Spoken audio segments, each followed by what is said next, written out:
সুপ্রিয় শিক্ষার্থীরা, স্বাগতম, শুভেচ্ছা রইল তোমাদের জন্য। আজকের ক্লাসে আমরা ম্যাট্রিক্সের পরবর্তী যে অংশগুলো আছে ম্যাট্রিক্সের প্রকারভেদ নিয়ে আলোচনা করব মূলত। তার আগে গতদিন যে অঙ্কগুলো করেছি সেখানকার একটা অঙ্ক তোমাদের একটু শিখিয়ে নিই, দেখিয়ে দিই যে দুটি ম্যাট্রিক্স কখন সমান হতে পারে। আমরা জানি যে একটা ম্যাট্রিক্স আর একটা ম্যাট্রিক্স যদি যোগ বিয়োগ করতে যায় তাহলে তাদের আকারটা কি হয়, পরস্পর সমান হতে হয়। যদি সমান না হয় তাহলে তাদের যোগ বিয়োগ করা যায় না। তা দুইটা ম্যাট্রিক্স যদি সমান হতে হয় তাহলে প্রথমেই যে করতে হবে সেটা হলো তাদের আকারগুলো সমান হতে হবে, প্রথম শর্ত। আর দ্বিতীয় শর্ত হলো যে প্রতিটা ভুক্তি পরস্পর সমান হতে হবে। যদি ভুক্তিগুলো সমান না হয় তাহলে ম্যাট্রিক্স দুইটা সমান হতে পারে না। তাহলে ম্যাট্রিক্স সমান হওয়ার দুইটা শর্ত বললাম। প্রথম শর্ত হলো কি, যে ম্যাট্রিক্স দুটির আকার পরস্পর সমান হতে হবে। আর দ্বিতীয়টা বললাম যে অনুরূপ ভুক্তিগুলো পরস্পর সমান হতে হবে। ভুক্তিগুলো সমান কথার অর্থ হলো যে অনুরূপ অবস্থানের ভুক্তিগুলো পরস্পর কি হতে হবে, সমান হতে হবে। তো এখন দেখো একটা অঙ্ক তোমাদের আমি দেখাচ্ছি যে দুইটা ম্যাট্রিক্স আছে, দুই দুই দুই বাই দুই আকারে, দুই বাই দুই ক্রমের দুইটা ম্যাট্রিক্স। এখানে একটা ম্যাট্রিক্স, এটার একটা সারি, এই একটা সারি, দুইটা সারি, আবার দুটি কলাম আছে। এটারও দুইটা সারি আছে এবং দুটি কলাম আছে। তো বলা হয়েছে যে এই ম্যাট্রিক্স দুইটা যদি পরস্পর সমান হয় তাহলে এক্স ওয়াই এবং এ বি এর মান নির্ণয় করো। তা এখানে দেখো যে এক্স ওয়াই তার মানে হলো এক্স ওয়াই দুইটা চলরাশি, এ বিও এখানে চলরাশি হিসেবে ব্যবহার করা আছে, এদের মান বের করতে হবে। তা আমরা ম্যাট্রিক্স সমতার যে শর্ত জানি, সেই শর্ত অনুসারে আমরা কি লিখবো, যে ম্যাট্রিক্স সমতার শর্তানুসারে x plus y is equal 7। কেন 7? যে এটা হলো এই ম্যাট্রিক্সের প্রথম সারির প্রথম কলামের ভুক্তি, এটা হলো প্রথম সারির প্রথম কলামের ভুক্তি। তাহলে এটা আমরা 1 নাম্বার দিলাম। এটা দ্বিতীয় সারির 1 নাম্বার কলামের ভুক্তি হলো x minus y ইকুয়াল, এখানে দ্বিতীয় সারির প্রথম কলামের ভুক্তি হলো 3। তাহলে এটাকে আমরা ইকুয়েশন নাম্বার 2 দিয়ে দিলাম। আবার দেখো যে এখানে প্রথম সারির দ্বিতীয় কলামের যে ভুক্তি হলো 6, এই ম্যাট্রিক্সের প্রথম সারির দ্বিতীয় কলামের ভুক্তি হলো a প্লাস b। তার মানে আমরা পাবো a plus b is equal হলো 6। এবং তোমার দ্বিতীয় সারির দ্বিতীয় কলামের ভুক্তি হলো 9, এটা দ্বিতীয় সারির দ্বিতীয় কলামের ভুক্তি হলো ab। তাহলে ab ইকুয়াল হলো 9।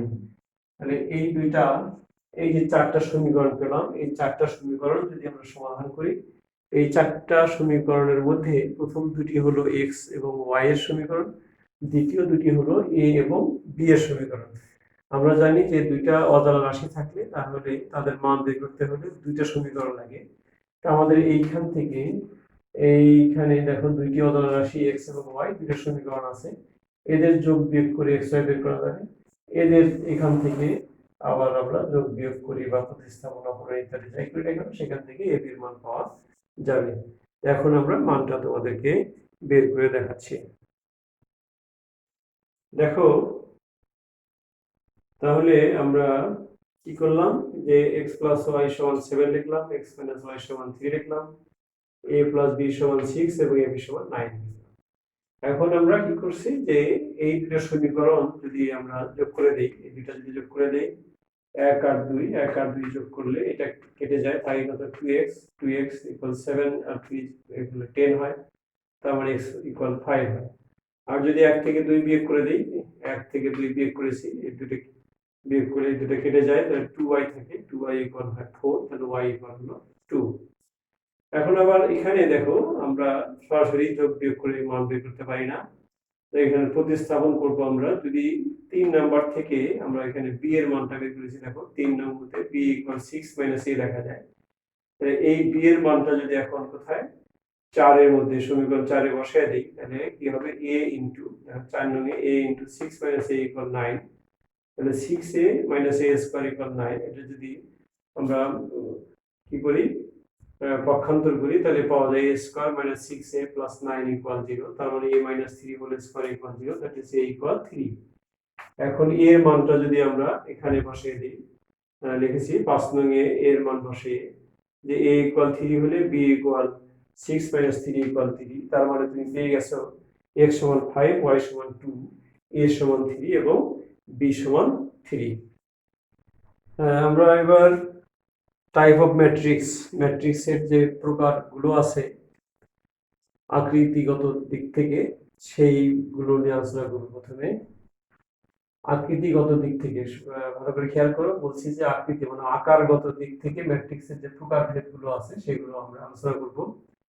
প্রথমে আমরা লিখেছি যে সারি ম্যাট্রিক্স অর রো ম্যাট্রিক্স বলতে কি বোঝায় বা সারি ম্যাট্রিক্স বলতে কি বোঝায়, যে ম্যাট্রিক্সের কেবলমাত্র একটি সারি আছে, হ্যাঁ, তাকে সারি ম্যাট্রিক্স বলে। যেমন আমরা যদি এরকম লিখি যে 4 5 6 9, তাহলে এটা কয়টি সারি আছে?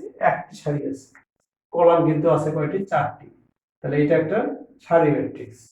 তাহলে যে ম্যাট্রিক্সের কেবলমাত্র একটি সারি আছে তাকে আমরা কি বলবো? সারি ম্যাট্রিক্স বলবো। তাহলে নিশ্চয়ই তোমরা বুঝেছো যে যে ম্যাট্রিক্সের কেবলমাত্র একটি কলাম আছে তাকে আমরা কি বলবো?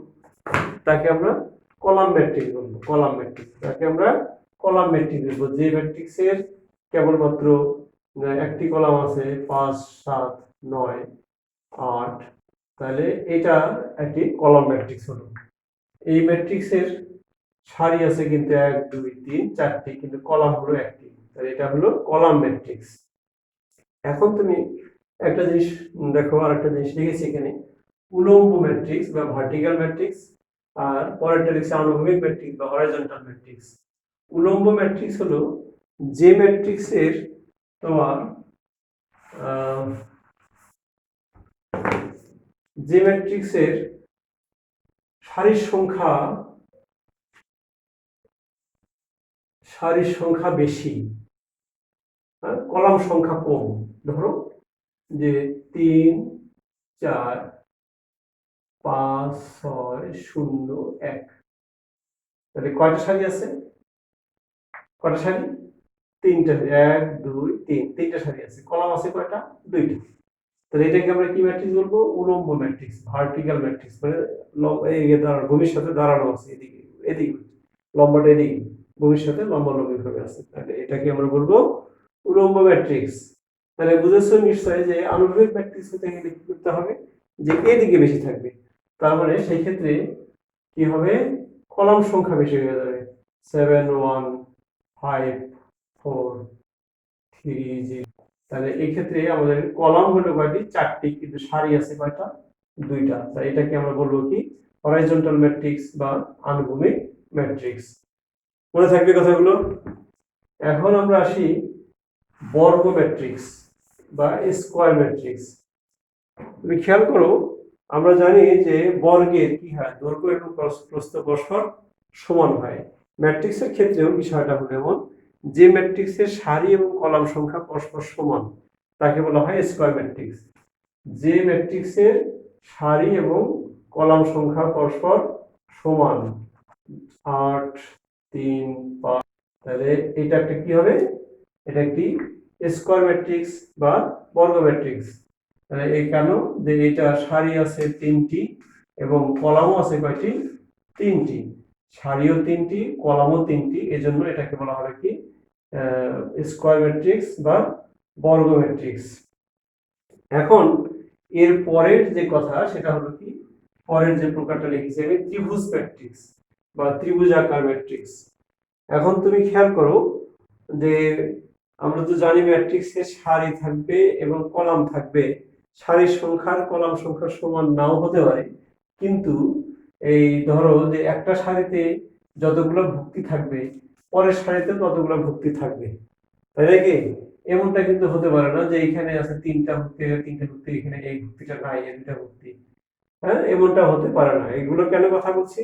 যে আমরা জানি ত্রিভুজ করে তো এরকম হয়, এরকম এরকম কিছু একটা, হ্যাঁ, যেদিকে কম আছে এদিকে বেশি আছে, এরকম কিছু হওয়া উচিত। সর্বত এরকম মাথায় আসতে পারে, কিন্তু না। ত্রিভুজ ম্যাট্রিক্স হতে গেলে তোমাকে যে শর্তটা পূরণ করতে হবে সেটা হলো যে প্রথমে সেটাকে স্কোয়ার ম্যাট্রিক্স হতে হবে, স্কোয়ার ম্যাট্রিক্স হতে হবে। এটা একটা স্কোয়ার ম্যাট্রিক্স। এখন যদি কোনো স্কোয়ার ম্যাট্রিক্সের কর্ণের নিচের ভুক্তিগুলো সব শূন্য অথবা উপরের ভুক্তিগুলো সব শূন্য হয়, তবে তাকে ত্রিভুজ ম্যাট্রিক্স বলে। তবে আমার মনে হয় যে এখানে নতুন একটি শব্দ প্রয়োগ করেছি, সেটা হলো কি কর্ণ। এখন তোমাদের এই কর্ণ নিয়ে প্রথমে একটু বুঝে নিই। আমরা দেখি যে এইরকম যদি একটা বর্গ অঙ্কন করি, আমরা বর্গ এই শীর্ষ আর এই শীর্ষ বিপরীত দুটো শীর্ষ যদি যোগ করে দিই, তাহলে এটাকে বলা হয় কি কর্ণ। তাহলে এটা একটা কর্ণ, এটা একটা কর্ণ, তাই না? তো এই দুটা কর্ণের কিন্তু একটা নাম আছে, তোমরা কি জানো? নামটা মনে হয় জানো না, আর জানিয়ে থাকতে পারো। এইটাকে বলা হয় মুখ্য কর্ণ, প্রিন্সিপাল ডায়াগন। হ্যাঁ, মুখ্য কর্ণ, এটা হলো গৌণ কর্ণ। তা আমরা মুখ্য কর্ণ তাহলে কোনটা? যে মুখ্য কর্ণটা হলো প্রথম সারি এবং প্রথম কলামের সাধারণ যে ভুক্তি, প্রথম সারি এটা, প্রথম কলাম এটা, এর সাধারণ ভুক্তি কত? এই যে এক নম্বর সারি এক নম্বর কলামের যে ভুক্তি, এই ভুক্তির মধ্য দিয়ে যে কর্ণ অঙ্কন করা হয় সেটাকে বলা হয় মুখ্য কর্ণ বা প্রিন্সিপাল ডায়াগন। তাহলে মুখ্য কর্ণের ভুক্তির নিচের গুলো সব শূন্য অথবা মুখ্য কর্ণের ভুক্তির উপরের গুলো সব যদি শূন্য হয়, তাহলে সেটাকে বলা হয় ত্রিভুজ ম্যাট্রিক্স। যেমন আমি যদি এখন তোমাকে এইটার থেকে একটু উদাহরণ দেই, যে 8 3 5 0 2 6 0 0 1। তাহলে এখন তুমি দেখো এই মুখ্য কর্ণের নিচের ভুক্তিগুলো সব শূন্য, উপরের গুলো শূন্য না। তাহলে এইটাকে বলা হবে একটা ত্রিভুজ ম্যাট্রিক্স। অথবা এমনটা যদি হয়, কেমন হয়, যে 8 0 0 4 2 0, ধরো এটা 0 3 1। তাহলে দেখো এইটার মুখ্য কর্ণের উপরের গুলো সব শূন্য কিন্তু নিচের গুলো সব শূন্য নয়। তাহলে এটাও একটা ত্রিভুজ ম্যাট্রিক্স, এটাও একটা ত্রিভুজ ম্যাট্রিক্স। হ্যাঁ, দুটাই ত্রিভুজ ম্যাট্রিক্স। এখন এই দুইটা ত্রিভুজ ম্যাট্রিক্সের মধ্যে পার্থক্য হলো যে এইটার মুখ্য কর্ণের ভুক্তিগুলো নিচের গুলো শূন্য, উপরের গুলো অশূন্য। এইটাকে বলা হয় upper triangular matrix, upper triangular matrix or ঊর্ধ্ব ত্রিভুজ ম্যাট্রিক্স, ঊর্ধ্ব ত্রিভুজ বা আপার ট্রায়াঙ্গুলার ম্যাট্রিক্স। আর এইটার মুখ্য কর্ণের ভুক্তির নিচের গুলো সব শূন্য নয় কিন্তু উপরের গুলো সবই শূন্য, এইখানে আমরা ত্রিভুজ করেছি, এটাকে বলা হবে নিম্ন ত্রিভুজ ম্যাট্রিক্স বা কি লোয়ার ট্রায়াঙ্গুলার ম্যাট্রিক্স। এখন কি খেয়াল করেছো যে এইটার উপরের গুলো সব শূন্য, এটা নিচের গুলো সব শূন্য। এটার উপরের গুলো মানে অশূন্য কিন্তু দুই একটা শূন্য হলেও হতে পারে, মানে সবগুলো শূন্য নয় কিন্তু এখানে সবই শূন্য। বলা হয়েছে যে এখানে নিচের মুখ্য কর্ণের নিচের সবগুলোই শূন্য, আর এখানে মুখ্য কর্ণের উপরে সবগুলোই শূন্য, কিন্তু এখানে মুখ্য কর্ণের উপরে এগুলো সব শূন্য নয় কিন্তু দু একটা শূন্য হতে পারে। তাহলে এটা আপার ট্রায়াঙ্গুলার, এটা কি লোয়ার ট্রায়াঙ্গুলার ম্যাট্রিক্স। তাহলে ট্রায়াঙ্গুলার ম্যাট্রিক্স হতে গেলে প্রথমে সেটা কি হতে হবে? প্রথমে সেটা হইতে হবে স্কয়ার ম্যাট্রিক্স বা বর্গ ম্যাট্রিক্স হইতে হবে। বর্গ ম্যাট্রিক্স হওয়ার পরে তারপরে সেটা হবে স্কয়ার ম্যাট্রিক্স। এখন তুমি একটা জিনিস দেখো, যদি কোনো স্কয়ার ম্যাট্রিক্সের মুখ্য কর্ণের উপরের গুলোও শূন্য, নিচের গুলোও শূন্য, যেমন আমরা এখানে লিখলাম যে 8 0 0 0 2 0 0 ধরো 0 1। তাহলে দেখো এই যে মুখ্য কর্ণের ভুক্তিগুলো এইটা হলো অশূন্য, বাকি সবগুলাই আছে কি শূন্য, বাকি সবগুলাই শূন্য। তাহলে মুখ্য কর্ণের ভুক্তি ব্যতীত বাকি সবগুলাই শূন্য।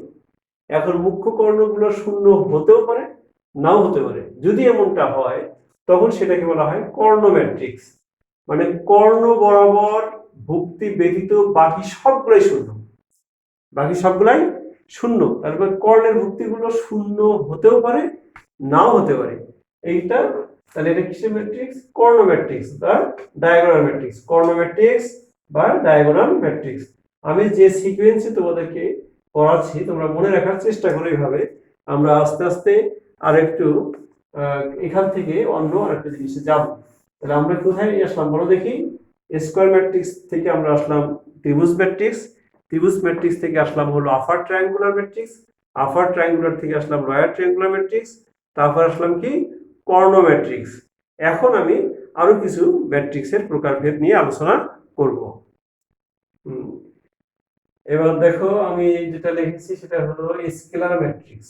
এখন স্কেলার ম্যাট্রিক্স কি জিনিস? স্কেলার ম্যাট্রিক্স হওয়ার প্রথম শর্ত হলো সেই ম্যাট্রিক্সটা হতে হবে স্কয়ার ম্যাট্রিক্স, স্কয়ার ম্যাট্রিক্স হতে হবে। তারপরে শর্ত হলো সেটাকে হতে হবে কর্ণ ম্যাট্রিক্স মানে বা ডায়াগোনাল ম্যাট্রিক্স। তাহলে কর্ণ ম্যাট্রিক্স কি? কর্ণ ম্যাট্রিক্স হলো যে স্কয়ার ম্যাট্রিক্সের তোমার ডায়াগোনাল এন্ট্রি গুলো ব্যতীত বাকি সবগুলোই হলো শূন্য। ডায়াগোনাল এন্ট্রি গুলো মানে কর্ণের ভুক্তিগুলো ব্যতীত বাকি সবগুলোই হলো শূন্য, সেটাকে বলা হয়েছে কর্ণ ম্যাট্রিক্স। এখন আমি তোমাদের মনে হয় উদাহরণ দিয়েছিলাম, এটা 800020006 মনে করো, এটা একটা ছিল কি কর্ণ ম্যাট্রিক্স। এখন এই কর্ণ ম্যাট্রিক্সে দেখো এই মুখ্য কর্ণের ভুক্তিগুলো সব অশূন্য, বাকিগুলো সব কি শূন্য, তাহলে কর্ণ ম্যাট্রিক্স। এখন যদি এই কর্ণ ম্যাট্রিক্সটা এমন হয় যে 800080008, তাহলে তোমরা খেয়াল করো যে এটা কিন্তু একটি স্কয়ার ম্যাট্রিক্স, এটা একটি কর্ণ ম্যাট্রিক্স। কেন কর্ণ ম্যাট্রিক্স? যে কর্ণ ম্যাট্রিক্সের এই কর্ণ ব্যতীত বাকি ভুক্তিগুলো শূন্য হয়, এটা আছে, তাহলে এটা একটি স্কেলার কি বলে স্কয়ার ম্যাট্রিক্স, তারপর এটা একটি কর্ণ ম্যাট্রিক্স। এখন এই কর্ণ ম্যাট্রিক্সের অশূন্য এন্ট্রিগুলো অর্থাৎ নন জিরো এন্ট্রিগুলো হলো ইকুয়াল। তাহলে যদি কোনো কর্ণ ম্যাট্রিক্সের কর্ণ বরাবর ভুক্তিগুলো পরস্পর সমান হয় তারপর তাকে বলা হয় স্কেলার ম্যাট্রিক্স, স্কেলার ম্যাট্রিক্স। আচ্ছা, এখন আসো তাহলে এর পরেরটা আসছে একক ম্যাট্রিক্স বা অভেদ ম্যাট্রিক্স, যাকে আমরা ইউনিট ম্যাট্রিক্স বা আইডেন্টিটি ম্যাট্রিক্স বলি, এবং সংক্ষেপে একে ক্যাপিটাল আই দ্বারা প্রকাশ করা হয়। একে সংক্ষেপে ক্যাপিটাল আই দ্বারা প্রকাশ করা হয়ে থাকে, আইডেন্টিটি। তাহলে এখন আইডেন্টিটি ম্যাট্রিক্সটা হলো, আইডেন্টিটি ম্যাট্রিক্সটাও একটি স্কয়ার ম্যাট্রিক্স, আইডেন্টিটি ম্যাট্রিক্সটা একটি কর্ণ ম্যাট্রিক্স, আইডেন্টিটি ম্যাট্রিক্স একটি স্কয়ার ম্যাট্রিক্স। তার মানে আইডেন্টিটি ম্যাট্রিক্স হইতে হবে প্রথমে বর্গ ম্যাট্রিক্স, তারপরে সেটা হইতে হবে কর্ণ ম্যাট্রিক্স, তারপরে সেটা হইতে হবে কি বলে স্কেলার ম্যাট্রিক্স, তারপরে না সেটা হলো একক ম্যাট্রিক্স। কিভাবে বলা হয়েছে? যদি কোনো স্কেলার ম্যাট্রিক্সের কর্ণ বরাবর ভুক্তিগুলো একক হয় মানে এক হয়, শুধুমাত্র এক হয়, তাহলে সেটাকে বলা হবে আইডেন্টিটি ম্যাট্রিক্স। 1 0 0 0 1 0 0 0 1, তাহলে এইটাকে বলা হবে কি একক ম্যাট্রিক্স বা অভেদ ম্যাট্রিক্স বা আইডেন্টিটি ম্যাট্রিক্স বা ইউনিট ম্যাট্রিক্স। তোমরা খেয়াল করো এটা কিন্তু একটি বর্গ ম্যাট্রিক্স, এটা একটি কর্ণ ম্যাট্রিক্স, এটা একটি স্কয়ার ম্যাট্রিক্স, সবগুলো শর্ত পূরণ করেছে। তোমার স্কয়ার ম্যাট্রিক্স হলেই সেটা একক ম্যাট্রিক্স হবে তা নয়, কিন্তু একক ম্যাট্রিক্স হলে সেটা অবশ্যই স্কয়ার ম্যাট্রিক্স হবে, সেটা কর্ণ ম্যাট্রিক্স হবে, সেটা স্কয়ার ম্যাট্রিক্স হবে। তাহলে বুঝেছো? আচ্ছা, এরপরেরটা দেখো আমরা লিখেছি শূন্য ম্যাট্রিক্স বা বিদেহী ম্যাট্রিক্স বা জিরো ম্যাট্রিক্স বা নাল ম্যাট্রিক্স। আমরা নাল জিরো বলতে কি বুঝি? যে যার মধ্যে কিছুই নেই, বিদেহী, মানে দেহের মধ্যে আত্মা নাই, ম্যাট্রিক্স আছে কিন্তু ম্যাট্রিক্সের সকল ভুক্তিগুলো যদি পরস্পর শূন্য হয়, সবাই সমান এবং সেটা হলো শূন্য, তাহলে সেটাকে বলা হবে বিদেহী ম্যাট্রিক্স। কেমন? 0 0 0 0 0 0 0 0 0, তাহলে এটা একটি বিদেহী ম্যাট্রিক্স, এটা একটি বিদেহী ম্যাট্রিক্স। 0 0 0 0, এটাও একটি শূন্য ম্যাট্রিক্স বা বিদেহী ম্যাট্রিক্স বা নাল ম্যাট্রিক্স বা জিরো ম্যাট্রিক্স। এটাও জিরো ম্যাট্রিক্স, এটাও জিরো ম্যাট্রিক্স, কিন্তু এই দুইটা জিরো ম্যাট্রিক্স পরস্পর কিন্তু সমান নয়। কেন বলো তো? বলো কেন সমান নয় কেন? হ্যাঁ, এই বলতে পারছো না? দেখো এই শূন্য ম্যাট্রিক্সের 3টি সারি আছে আর 3টি কলাম আছে, আর এই শূন্য ম্যাট্রিক্সের 2টি সারি আছে, 2টি কলাম আছে, তার মানে এরা পরস্পর সমান না। দুটাই শূন্য ম্যাট্রিক্স কিন্তু এরা পরস্পর সমান নয়। হ্যাঁ, তাহলে তোমাদেরকে এখান থেকে একটা জিনিস জানিয়ে রাখা উচিত, যে এইটা সমান সমান, তাহলে আমরা শূন্য এরকম লিখতে পারবো না, শূন্য লেখা যাবে না। যদিও আমাদের বইগুলোতে এই কি বলে একাদশ দ্বাদশ শ্রেণীতে পঠিত যে বইগুলো আছে সেখানে এটা সমান লেখা আছে, কখনো কখনো শূন্য লেখা আছে, এটা শূন্য লেখা যায় না। হ্যাঁ, এখানে আরেকটা কথা বলি যে ম্যাট্রিক্স একটি ভেক্টর রাশি। আমরা জানি যে ম্যাট্রিক্সের কি বলে ভেক্টর রাশি নির্দিষ্ট মান আছে এবং দিক আছে। তো ম্যাট্রিক্স একটা ভেক্টর রাশি, এই জন্য আমরা এইটাকে যদি এটা ভেক্টর আকারে লিখি, এরকম ব্লক দিয়ে দিই, মোটা করে লিখি, তখন এটা লেখা যাবে। ভেক্টর রাশি আকারে যদি লিখি তখন লেখা যাবে, তবে না লেখাই শ্রেয়। আচ্ছা, এরপরে আরো দুটো ম্যাট্রিক্স আমি এখানে লিখেছি। একটা হলো কি সাব ম্যাট্রিক্স। সাব ম্যাট্রিক্সটা কি সেটা আমরা দেখি যে সাব বলতে কি বুঝি, উপ, মানে একটি ম্যাট্রিক্সের অংশ বিশেষ। তোমার যদি একটা ম্যাট্রিক্স দেয়া থাকে, ধরো একটা ম্যাট্রিক্স দেয়া থাকলো যে 9 7 1 8 5 3 0 2 4, তাহলে এইটা একটা স্কয়ার ম্যাট্রিক্স। এর তিনটা সারি তিনটি কলাম আছে। আমরা যদি এখান থেকে কিছু সংখ্যক ভুক্তি নিয়ে আমরা ম্যাট্রিক্স তৈরি করি, সেই কিছু সংখ্যক ভুক্তি ইচ্ছা করলেই আমরা নিতে পারবো না, একটা নির্দিষ্ট নিয়মে নিতে হবে। যেমন আমি যদি এখান থেকে এই দ্বিতীয় সারির দ্বিতীয় কলাম এবং তৃতীয় কলামের ভুক্তি দুটো নিয়ে নিই 5 3, তাহলে আমরা যদি তৃতীয় সারির থেকে নিই, তৃতীয় সারির থেকে, তাহলে এই দ্বিতীয় আর তৃতীয় কলামে ভুক্তি নিতে হবে, তাহলে 2 4। এটা তাহলে একটা ম্যাট্রিক্স হলো। তার মানে এইটুকু নিয়ে একটা ম্যাট্রিক্স তৈরি করলাম, এটা একটা ম্যাট্রিক্স হলো। এটা এখান থেকে পেয়েছি, এটা কি বলা হবে কি এই ম্যাট্রিক্সের সাব ম্যাট্রিক্স। আমরা এটা কেন শুধু এটা করতে পারি, এটা কি হবে 7 1 5 3, এটা আরেকটা ম্যাট্রিক্স। এটা কেন আমরা এটা করতে পারি, কি হবে 8 5 0 2, তাহলে এটা আরেকটা সাব ম্যাট্রিক্স। আমরা এটা করতে পারি এইটুকু এইটুকু নিয়ে 8 3 0 4, এরকম করতে পারি। এইটা কেন, এটা নেব, এটা নেব 9 1 0 4, তাহলে এই সবগুলাই কি এখান থেকে আমরা সাব ম্যাট্রিক্স তৈরি করতে পারি, আর তৈরি করা যাবে এই ম্যাট্রিক্স থেকে। এই সবগুলাই হলো সাব ম্যাট্রিক্স। তাহলে আমরা সাব ম্যাট্রিক্সও দেখলাম। এখন এবার আরেকটা তোমাকে ম্যাট্রিক্সের প্রকারভেদের মধ্যে শিখাবো, সেটা ট্রান্সপোজ বা রূপান্তরিত বা বিম্ব। আমি এই যে দুইটি বা তিনটি নাম লিখেছি, কেন লিখেছি, যে এক একটি বইতে একরকম বাংলা শব্দ ব্যবহার করা আছে, কিন্তু ইংরেজি কিন্তু একটি। দেখো ট্রান্সপোজ ম্যাট্রিক্স, এখন ট্রান্সপোজ ব্যবহার করা আছে, কিন্তু কোন বইতে আছে বাংলা ট্রান্সপোজই আছে, রূপান্তর কোন বইতে রূপান্তরিত আছে, কোন বইতে বিম্ব আছে। তিনটাই তোমাকে চর্চা করতে হবে, কেন কোনটাই তোমার প্রশ্নপত্রে থাকবে তুমি কিন্তু জানো না। ইংলিশ ভার্সন হলে শুধু একটাই থাকবে। এখন সেই ম্যাট্রিক্সটা কি, দেখো তোমাকে একটা ম্যাট্রিক্স দেয়া হলো, ধরো ম্যাট্রিক্স আমি নাম দিলাম এরকম যে 3 4 7 5, এটা একটা ম্যাট্রিক্স। আমরা যদি একটা কাজ করি, এই ম্যাট্রিক্সের 1 নাম্বার সারিটাকে 1 নাম্বার কলাম তৈরি করে দিই, 3 4, এই 1 নাম্বার সারিটাকে 1 নাম্বার কলাম তৈরি করলাম, 2 নাম্বার সারিকে 2 নাম্বার কলাম করলাম, 7 5, অর্থাৎ সারি এবং কলাম পরস্পর যদি স্থান বিনিময় করে, এই সারি আসছে এখানে, এই কলামটা চলে গেছে এখানে 3 7, এই সারিটা চলে আসছে এই কলামে, আর এই কলামটা চলে গেছে কোথায়, এই সারিতে।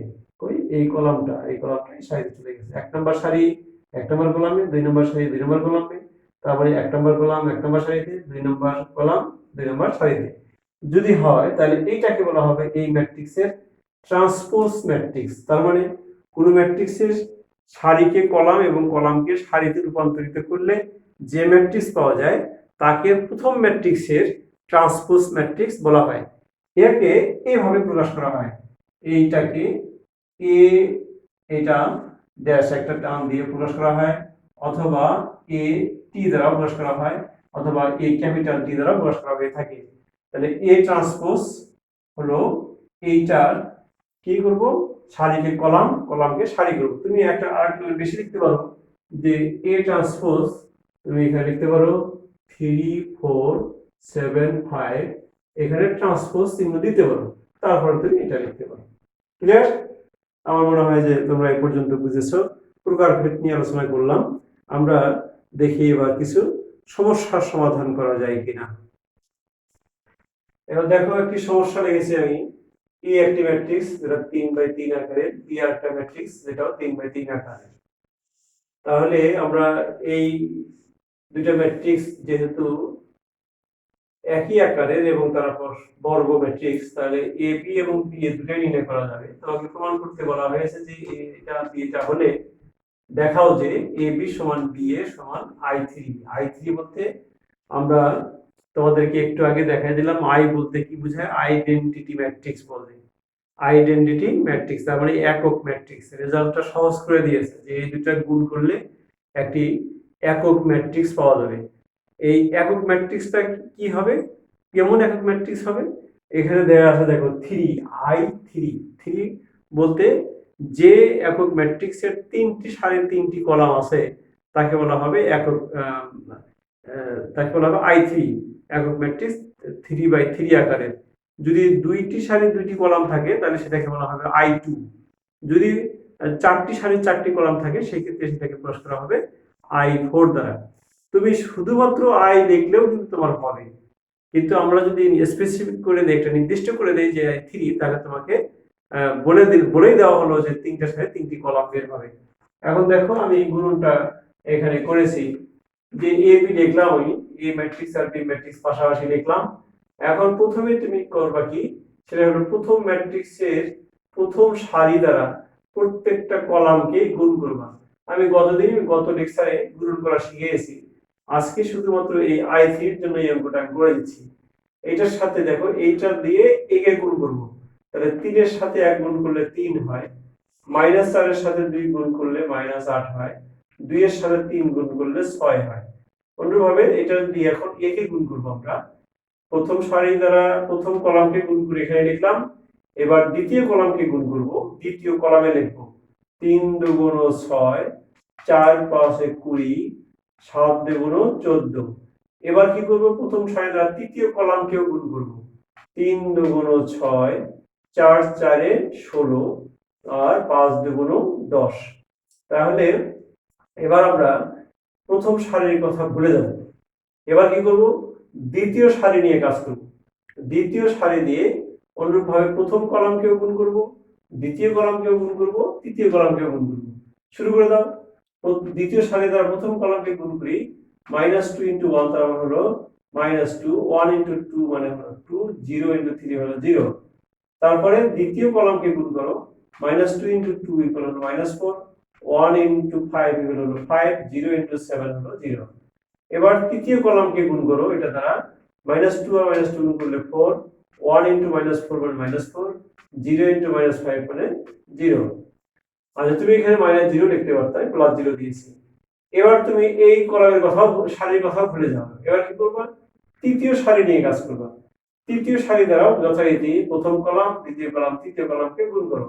-1 × 1 তার মানে হলো -1, -1 × 2 হলো -2, 1 × 3 হলো 3।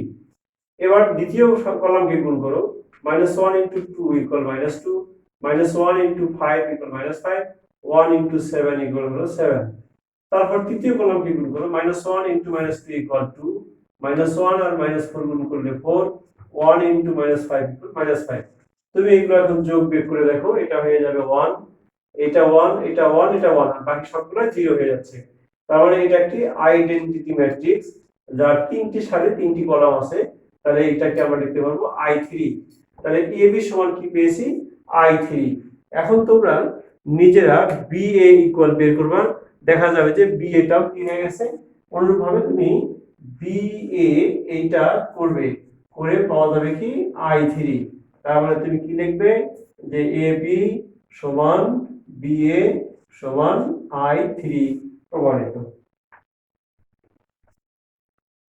হ্যাঁ, এবার দেখো তোমাদের কিছু প্রসেস বলে দেব, তোমাদের হোমওয়ার্ক দেব, যে কাজগুলো তোমরা বাসায় করবে। আমি একটা ম্যাট্রিক্স লিখেছি, এ ম্যাট্রিক্স, যেটা একটু আগে লিখেছিলাম সেই ম্যাট্রিক্সটা এখানে লিখে দিয়েছি। এটা 3x3 আকারের একটি ম্যাট্রিক্স, 3x3 ক্রমের একটি ম্যাট্রিক্স, 3x3 অর্ডারের একটি ম্যাট্রিক্স। তো এইটা সারি এবং কলাম সংখ্যা পরস্পর সমান। এখন তোমাকে যদি বলি যে a × a বের করো, পারবে না? এটা কি বের করা সম্ভব? সম্ভব। কেন? যে এইটার কলাম সংখ্যা আর এটার সারির সংখ্যা পরস্পর সমান, তার মানে এ বের করা সম্ভব। তার মানে তোমাকে যদি বলা হয় এ স্কয়ার ইকুয়াল বের করো, তার মানে তুমি কি করবে, এর সাথে এ গুণ করবে। ঠিক আছে, গুণন তো শিখেছো, একটু আগে শিখে নাও। এখন তোমাকে যদি বলা হয় যে এ কিউব বের করো, সেই ক্ষেত্রে তুমি কি করবা, প্রথমে এ স্কয়ার বের করে নিবা, তারপর এ স্কয়ারের সাথে এ গুণ করবা। বুঝেছো? আচ্ছা, তাহলে এ স্কয়ার একটা ম্যাট্রিক্স দেওয়া থাকলে এ স্কয়ার বের করার পদ্ধতি শিখিয়ে দিলাম, এ কিউব বের করার পদ্ধতিও শিখিয়ে দিলাম। এখন তুমি খেয়াল করো, এখন তোমার তাহলে এ দেওয়া থাকলে, একটা ম্যাট্রিক্স দেওয়া থাকলে তার স্কয়ার করা, মানে ওই ম্যাট্রিক্সকে ম্যাট্রিক্স দ্বারা গুণ করা, তার কিউব করা, দুটোই আমরা করতে পারবো। এবার তোমাকে যদি এরকম একটা ম্যাট্রিক্স দেওয়া হয়, এ একটা ম্যাট্রিক্স, বি একটা ম্যাট্রিক্স এবং সি আর একটা ম্যাট্রিক্স, তিনটা ম্যাট্রিক্স দেওয়া আছে। এখন তোমাকে এই ম্যাট্রিক্সটা গুণ করতে বললো এভাবে যে এ ইনটু বিসি। এই কথাটার অর্থ কি? এই কথার অর্থ হলো যে প্রথমে তুমি বিসি ম্যাট্রিক্স, বি এবং সি ম্যাট্রিক্স এর গুণনটা বের করে নাও, তারপরে এর সাথে বিসি বের করো। ক্লিয়ার? এখন যদি তোমাকে এরকম বলতো যে A B into C matrix বের করো, তাহলে তোমাকে কি করতে হবে, প্রথমে এ বি ম্যাট্রিক্স এটা বের করে নাও, তারপরে এ বির সাথে সি ম্যাট্রিক্সটা গুণ করে নাও। এখন খেয়াল করো যে আমরা এ into BC R A B into C করলাম, তো তোমার এ into BC equal A B into C যদি প্রমাণ করতে বলে, তাহলে কি করবা, তাহলে তোমাকে এই কাজটা করতে হবে, তারপর এটা বের করতে হবে, আবার এই পাশের জন্য এটা বের করতে হবে, তারপর এটা বের করতে হবে, দেখাইতে হবে যে এখান থেকে যে রেজাল্ট পাওয়া গেছে এখান থেকেও ঠিক সেই রেজাল্টটা পাওয়া যায়, তার মানে তারা পরস্পর সমান হয়। তাহলে আমি কিন্তু অল্প সময়ে, যে শেষ সময়ে এসে যে প্রসেসটা বুঝিয়ে দিলাম, এইখানে অনেকগুলো কথা বলা হয়ে গেছে এবং আমার মনে হয় যে তোমরা আজকে যে আলোচনাগুলো শেষের দিকে এসে যে আলোচনাগুলো হলো, এই আলোচনার আলোকে তোমরা প্রথম এক্সারসাইজের অনেকগুলো অঙ্কই করতে পারবে। তবে ম্যাট্রিক্স সহজ বিষয়, এটা শেখার জন্য অনেক কিছুই আছে, শেখার মতো অনেক কিছুই আছে। আমরা শিখতে চাইলে অনেক আলোচনা করতে পারবো এবং আলোচনা করবো, তোমরা তো অবশ্যই শিখবে। হ্যাঁ, তা আজকে এ পর্যন্তই।